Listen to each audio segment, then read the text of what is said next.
something strange has happened to boredom.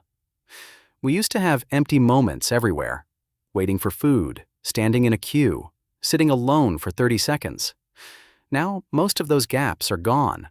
Not because life became more interesting, because the second nothing happens, your brain reaches for a machine that can fill the silence instantly. And that sounds harmless, until you realize those empty moments were some of the only moments when nobody else was deciding what entered your head next. Watch what happens the next time you wait for a microwave. 7 seconds left. Your hand is already reaching for your phone. Screen on, no message, no emergency. Apparently, 7 seconds of nothing required intervention. This is everyday psychology. And no, you probably have not destroyed your dopamine. Your brain has learned something simpler. Empty moment? Find stimulation. Do that often enough, and the response starts happening before you even make a decision. That is why you sometimes unlock your phone and immediately think, wait, why did I open this? Your brain has no answer. It has already left the meeting. You check WhatsApp, nothing. Instagram, nothing. Phone locked. 30 seconds later, you check again. Apparently, the first investigation lacked forensic integrity, but the funny checking habit is only the beginning. Because every time the same pattern repeats, your brain gets better at predicting what comes next. Pause. Phone. Something new. Pause. Phone. Something new. Eventually, boredom itself becomes the cue. And your phone is unusually good at rewarding that cue. It does not need to give you something amazing every time. Most checks are boring. A random photo, a video you forget immediately, an argument between people you do not know. But sometimes there is something good, a message, a funny clip, a reply you were waiting for, and you never know which check will contain it.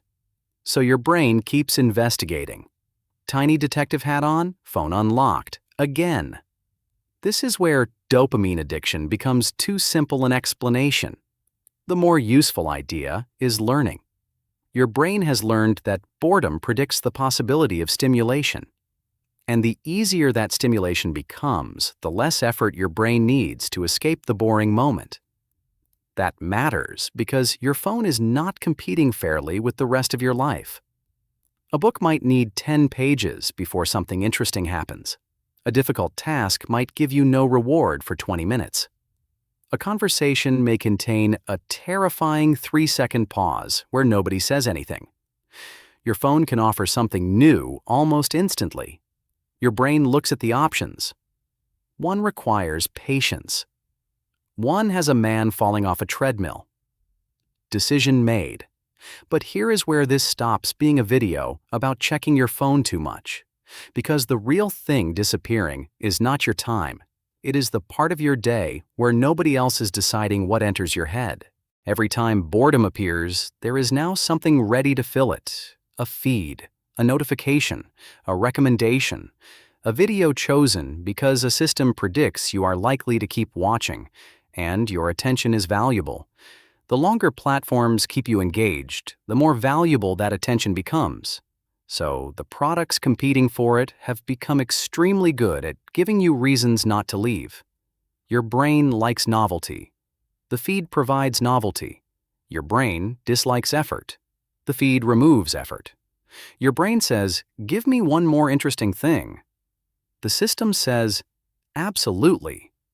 Neither side has much reason to recommend staring peacefully at the microwave, and this changes the problem completely. Because repeated escape from boredom can also change what normal effort feels like. If your brain becomes used to switching the second something gets slow, then activities that require staying with one thing start feeling heavier. Reading, writing, learning something difficult, working through a problem, thinking deeply enough to form an opinion instead of borrowing one. These activities often have an uncomfortable beginning. Nothing exciting happens immediately. You have to remain there long enough for the interesting part to appear. And that ability to remain with something matters. Because original thought rarely arrives as a notification. Sometimes it appears while you are walking, waiting, sitting quietly, replaying something somebody said, connecting two ideas that did not seem connected 5 minutes ago, remembering something you forgot, noticing what you actually think before another person tells you what they think.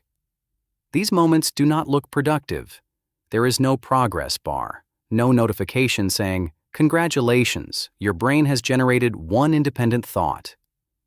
But this is what makes the disappearance of boredom more important than it first appears. For most of the day, something is already asking for your attention. Work, messages, people, videos, headlines, notifications. The quiet gaps were different. They were unclaimed. And when every single gap gets filled, you are not only removing boredom, you are reducing the number of moments where your attention gets to choose its own direction. That creates a loop. You feel boredom. You escape it. You get less practice sitting with it. It feels more uncomfortable next time. So you escape faster. Your brain adapts perfectly. Unfortunately, it is adapting to an environment where something interesting is available almost every second you are awake. So what do? You do not need to delete every app. You do not need to buy a dumb phone. You definitely do not need to move into a forest and become emotionally attached to a tree. Try something much smaller. The next time your hand reaches for your phone during an empty moment, ask, "What exactly am I checking?" If you have an answer, check it. But sometimes there will be no answer. Nothing happened for 8 seconds, and your brain decided somebody should fix that. That is the moment. Leave the phone where it is. Let the microwave finish. Let the lift arrive. Let the red light stay red. Not because boredom is good for you in some magical way, because for a few seconds, your attention belongs to nobody, not Instagram, not WhatsApp, not a notification, not a recommendation system. Maybe boredom was never the enemy. Maybe boredom is simply what an unoccupied mind feels like before it chooses where to go. And we have become extremely efficient at preventing that moment from happening. The second nothing demands our attention, we give our attention to something. Someone else's joke, someone else's outrage, someone else's idea, someone else's priorities. Which means the real loss is not 10 seconds at the microwave. It is the gradual disappearance of moments where your thoughts get to arrive before somebody else's content does. Imagination needs that space. Reflection needs that space. Original thought needs that space. So the next time your brain screams, "Quick, nothing is happening," maybe nothing happening is exactly the point.